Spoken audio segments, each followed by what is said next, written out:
দিন গড়ালেই সন্ধ্যা আর রাত পোহালেই কিন্তু কাল ঈদ। সেই ঈদের আগেও হাড়ভাঙা পরিশ্রম করে পরিবারকে ভালো রাখতে এভাবেই নিরলসভাবে কাজ করে যাচ্ছেন ঘুমহীন এই মানুষগুলো।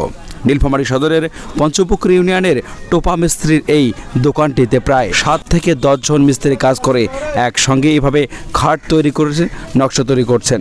আসলে রাত এবং দিনের ব্যাপারে তাদের কাছে যেমনটা জানতে পেরেছি আমরা, কোনোভাবেই সময় বাঁচিয়ে না রেখে সবসময় কাজ করে যাচ্ছেন তারা।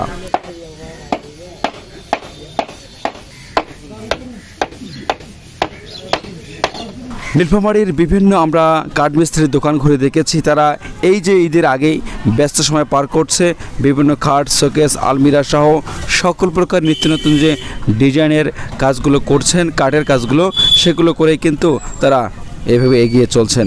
অন্যদিকে তাদের জীবন কাহিনীর মধ্যে রয়েছে একটা নিরলস কষ্ট।